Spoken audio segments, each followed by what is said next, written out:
Christmas is such a stressful time. It's like all our stresses are multiplied. So we have to worry about guests and presents and food. And so I love coming here. I mean, any excuse, come here. It's so quiet, it's so peaceful. It might be a little cold, but it's so comforting. That's also one of the reasons why I love the Christmas story. The story about Mary and Joseph and the shepherds and the angels singing Gloria, the star. I love going to Christmas Eve Mass and listening to that story because it's so comforting. Although sometimes you go to Christmas Eve Mass and instead of hearing about angels singing and shepherds and the star, you hear a long list of names, a whole bunch of unpronounceable names. What does that have to do with Christmas?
The genealogy of Jesus has to do with God's patience and fidelity. It has to do with God's ability to make long-term plans.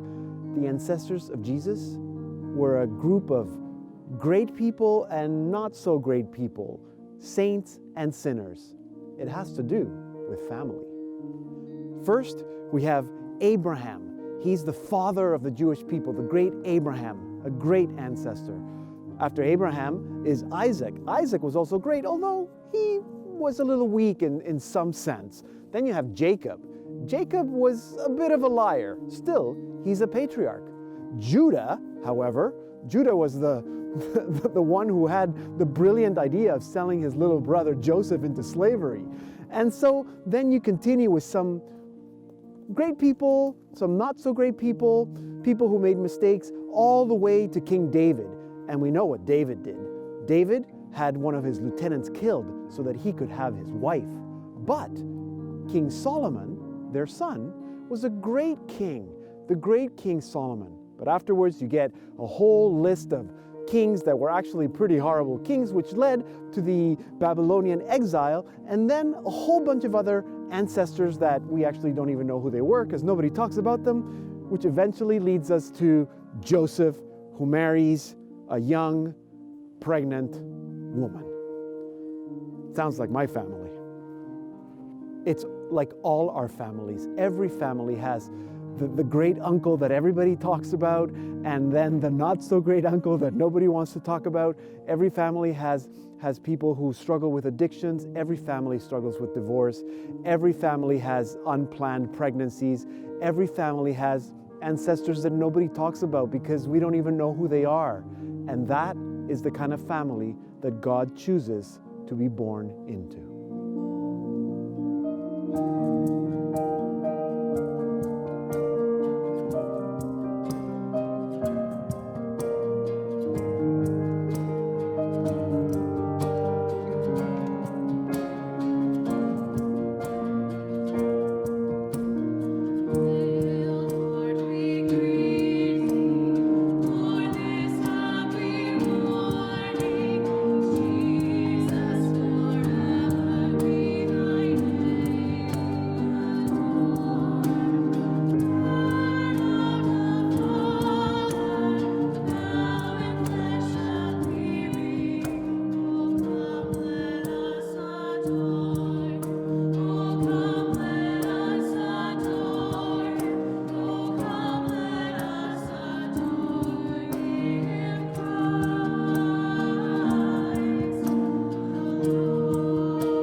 God chooses to be born into a family like yours and like mine, a family of saints and sinners. This God, the creator of the universe, the king that we celebrated just before Advent, this king of the universe, chooses to be born not in a palace, but he chooses to be born through the womb of an unwed pregnant teenager.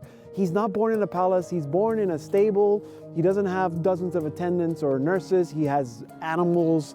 The people who hear the news of his birth are not rich and powerful. They are the shepherds of the day, which were like the shady characters of the day.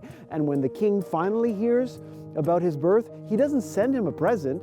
He actually sets out to kill him. So this God, our king, lives the first years of his life as a refugee. That is our God. The God of sinners, the God of adulterers, the God of liars, the God of those who don't trust God, the God of the poor, the God of the homeless, the refugees, of those who have no education, the God of the poor. This is our God.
That is our God, the God that makes all things new, the God who is born despite our bad choices and bad decisions.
This Christmas, allow Him to be born inside of you. Let Him be born in your poverty, in your humility. Let Him be born in your pain and in your fears. You will find God when you feel lost, when you feel like you've lost your way. If you can't find God, look for Him in the poor, in the oppressed and the afflicted. Look for Him in the refugees and the captives. Look for Him in your weariness, in your sickness, your ignorance and your unemployment. Look for Him in your pain. That's where you'll find Him. Look for Him in your family that is full of saints and sinners. There you will find Him.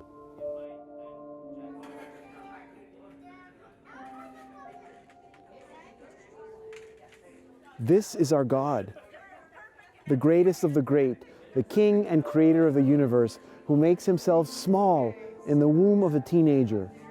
He also makes Himself small in the form of a piece of bread so that we can see Him, so that we can touch Him, so that we can worship Him, and so that we can eat Him, so that in a very special and real way, He can dwell inside of us and feed us. This Christmas, let Him be born inside your tired and afflicted heart. Let Him be born in your family of saints and sinners. And then you will be comforted. Then you will find peace.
Jesus.